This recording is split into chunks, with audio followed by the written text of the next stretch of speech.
Welcome back to JK voice out. நான் உங்கள் JR. நம்மளுக்கெல்லாம் தெளிவாக தெரிஞ்சது தான், தமிழக சட்டசபை தேர்தல் நடக்க இன்னும் ஒரே ஒரு வருஷம் தான் இருக்கு. பிரதான கட்சிகள் தான் கூட்டணி வலுப்பெற செய்ய ஒரு சில கட்சிகளுடன் பேச்சுவார்த்தையும் பல அட்ஜஸ்ட்மெண்ட்டுக்கும் தயாராகிட்டு தான் வராங்க. திமுக ஆல்ரெடி பல கட்சிகளை சேர்த்து ஒரு கூட்டணியை தயாரா வச்சுட்டு இருக்காங்க. அது அப்படியே தொடரணும்னு சொல்லிட்டு பேச்சுவார்த்தை நடந்துட்டு இருக்கு. அதிமுகவோ பிஜேபியோட கூட்டணி பேச்சுவார்த்தை நடந்து முடிஞ்ச மாதிரி தான். அதிமுகவோட பிஜேபி கை கோர்த்தா அப்ப பிஜேபி கூட்டணியில இருக்கிற கட்சிகள் எல்லாம் அதிமுக சைடு தான். ஏறத்தாழ 2 கட்சிகளோட கூட்டணி தயாரான மாதிரி தான். நம்ம காதுல பளிச்சுன்னு ஒரு செய்தி சொல்லிச்சு. தமிழக வெற்றி கழகத்தின் நம்பகத்தன்மைக்குரிய ஒருத்தர் ஒரு சில கட்சிகளோடு கூட்டணிக்கான தூது போயிருக்காராம். அது எந்த கட்சி, பேச்சுவார்த்தை என்ன ஆச்சுன்னோ, தமிழக வெற்றி கழகம் சந்திக்க போகும் முதல் தேர்தல் 2026 சட்டமன்ற தேர்தல் தான். இந்த தேர்தலில் அந்த கட்சிக்கு வெற்றி வாய்ப்பு எப்படி இருக்க போகுதுன்னோ அரசியல் வல்லுநர்களும் பொதுமக்களும் சொல்ற கருத்தை தான் இந்த வீடியோவில் பார்க்க போறோம். நம்ம சேனலை சப்ஸ்கிரைப் பண்ணாத இருந்தீங்கன்னா கொஞ்சம் சப்ஸ்கிரைப் பண்ணி விட்டுருங்க. அதே போல் இந்த வீடியோ பிடிச்சிருந்தா லைக் பட்டனையும் ப்ரெஸ் பண்ண மறந்துடாதீங்க. வாங்க வீடியோக்குள்ள போகலாம். தமிழக வெற்றி கழகம் கட்சி அஃபிஷியலாக அனௌன்ஸ் பண்ணிட்டு 1 வருஷம் ஆயிடுச்சு. முதல் மாநாடு மற்றும் முதல் செயற்குழு கூட்டத்தெல்லாம் வெற்றிகரமாக நடத்தி முடிச்சிட்டாங்க. என்னது, தேர்தலுக்காக தான் காத்துட்டு இருக்காங்க அந்த கட்சி தொண்டர்களும் தலைவர்களும். பொதுவாகவே எனக்கு விஜய் அண்ணாவோட படங்கள்லாம் ரொம்ப பிடிக்கும். ஏன் விஜய் அண்ணாவோட ரசிகனே சொல்லலாங்க. ஏன்னு சொல்றீங்க, ஒரு படத்தை விட மாட்டேன். அவர் பாட்டுக்கு நம்மளுக்கே எஞ்சி டான்ஸ் போடணும்னு தோணும். வெளியில அக்னி வெயில் ஓவரா இருக்குன்னு உள்ள வந்த நீ ரொம்ப பேசுற. அப்படியாப்பட்டவர் ஒருத்தர் கட்சி ஆரம்பிச்சதுல இருந்து இந்த கட்சிக்கு தேர்தலில் செல்வாக்கு எப்படி இருக்குதுன்னு ஒரு ஆர்வம் இருந்துகிட்டே இருக்குங்க. விஜய் அவர்கள் நல்ல ஒரு அரசியல் தலைவராக வருவாரு இருப்பாரு நீங்க நினைச்சீங்கன்னா லைக் பட்டனை பிரஸ் பண்ணிட்டு உங்க சப்போர்ட்டை காட்டுங்க. உன் சொந்த கதை சோக கதையெல்லாம் எங்களுக்கு வேணாம். இந்த கூட்டணிக்கானது ஏதோ சொல்றேன்னு சொன்னீங்க, அதை சொல்றியா?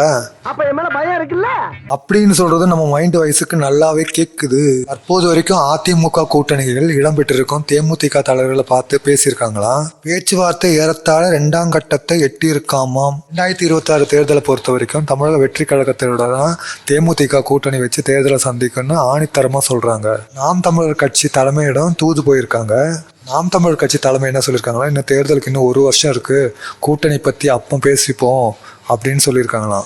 எப்படி என்னது, உங்க தலைமை ஒரு பிடியும் கொடுக்காம இப்படி பேசுறாங்கன்னு சொல்லிட்டு நாம் தமிழர் கட்சியின் 2ஆம் கட்ட தலைவர்கிட்ட கேட்டிருக்காங்களாம். இவங்க பதில் என்னவா இருந்திருக்குன்னா, அதிமுக தலைமையை எங்க தலைவர் சந்திச்சிருக்காங்க, இதுக்கு எங்க தலைமை வேணான்னு சொல்லாம தேர்தல் வரும்போது பாத்துக்கலாம்னு சொல்லிட்டு வழி அனுப்பியிருக்காங்க. இப்போ உங்க கட்சிக்கும் உங்க கட்சி தலைவருக்கும் மக்களிடையே என்ன செல்வாக்கு இருக்குன்னு இது வரைக்கும் கணிக்க முடியல. தேர்தல் வரும்போது உங்க கட்சியோட பலத்தை பத்தி ஒரு கருத்து கணிப்பு வெளியிடுவாங்க. அதுக்கப்புறம் கூட்டணிக்கான பேச்சுவார்த்தையை தொடங்கலான்னு இருக்காரான்னு தெரியலன்னு சொல்லியிருக்காங்க. கரெக்டா இருக்குதுப்பா, ரொம்ப தேங்க்ஸ்பா. 2 கட்சியும் கூட்டணி சேர்ந்து தேர்தல் சந்திச்சோம்னா அந்த தேர்தலை நாம தான் வெற்றி பெறுவோம்னு சொல்லிட்டு 2ஆம் கட்ட தலைவர்கள் ஒன்று கூடி பேசியிருக்காங்களாம். அதே போல அதிமுகவின் பி டீம் சொல்லப்படுற ஓ பன்னீர்செல்வம் ஐயாவோட தலைகளும் வேற ஒரு கணக்கு போட்டு வச்சிருக்காங்களாம். அது என்னன்னா, அதிமுக ஒன்று இணையாம நம்ம தலைமையை கைட்டி விட்டுட்டாங்கன்னா தமிழக வெற்றி கழகத்துக்கு ஆதரவு கொடுத்துட்டு அந்த கூட்டணியில சேர்ந்து போட்டிடலாம்னு சொல்லிட்டு தலைவர்களுக்கு ஒன்று கூடி பேசியிருக்காங்களாம். விஜய் அவர்கள் திமுகவும் சரி பிஜேபியை செயற்குழு கூட்டத்துல வெளுத்து வாங்கியிருக்காரு. தமிழகத்துல நடந்துட்டு இருக்கிறது மக்கள் ஆட்சியே இல்லைங்க, இது ஒரு மன்னர் ஆட்சி தான் நடந்துட்டு இருக்குது, அதுவும் ஊழல் தலை விரிச்சு ஆடிட்டு இருக்குன்னு குற்றம் சாட்டியிருக்காரு.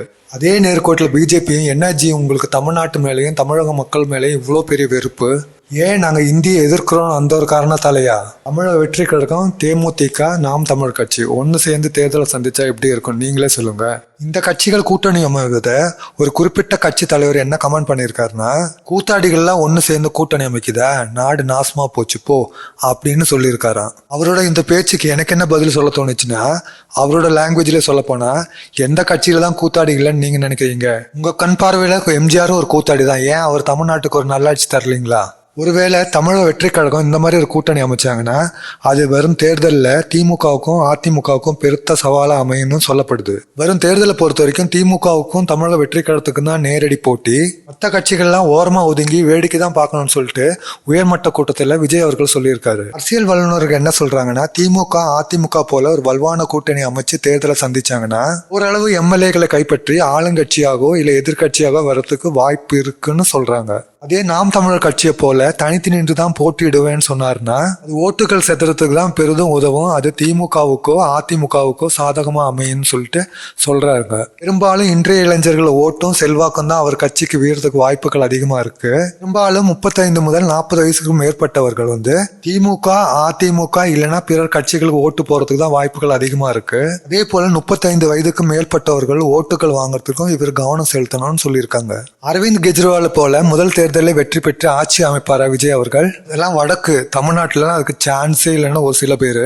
சரி வடக்கா அதை விடுங்க, எம்ஜிஆர் போல முதல் தேர்தலில் வெற்றி பெற்று ஆட்சி அமைப்பாரா விஜய் அவர்கள்? அதெல்லாம் அந்த காலம், இந்த காலத்துல எல்லாம் அந்த மாதிரி வாய்ப்பே இல்லைன்னு ஒரு சில பேரு. இப்போ இவங்களுக்கெல்லாம் பதில எப்படிதான் சொல்றது? மக்களை நீங்களே சொல்லுங்க. ஒன்னு சொல்லிக்க விருப்பப்படுறாங்க, அதிமுகவும் சரி திமுகவும் சரி மக்கள் மனசுல ஆழமா பதிஞ்ச கட்சிகள் இவை இரண்டும். ரெண்டு கட்சிகளையும் ஜெயிச்சு வர்றது ஒன்று சும்மா சில்லற வேலை இல்லைங்க. வெற்றிக்கு தமிழக வெற்றி கழகத்தோட தலைவர்களும் சரி தொண்டர்களும் சரி ஆழமா இறங்கி வேலை செய்யணுங்க. ஏன்னா கனவு கண்டுட்டே இருக்க வேண்டியதுதான், என்னென்ன எங்க தலைவர் சிஎம் ஆவார்னு. இதோட இந்த வீடியோ முடிச்சிடறேன். பாய் ஃப்ரம் உங்கள் ஜேஆர். இந்த வீடியோ பிடிச்சிருந்தா ஒரு லைக் பட்டனை தட்டி விட்டுருங்க. அதே போல நம்ம சேனலை சப்ஸ்கிரைப் பண்ணிட்டுங்க.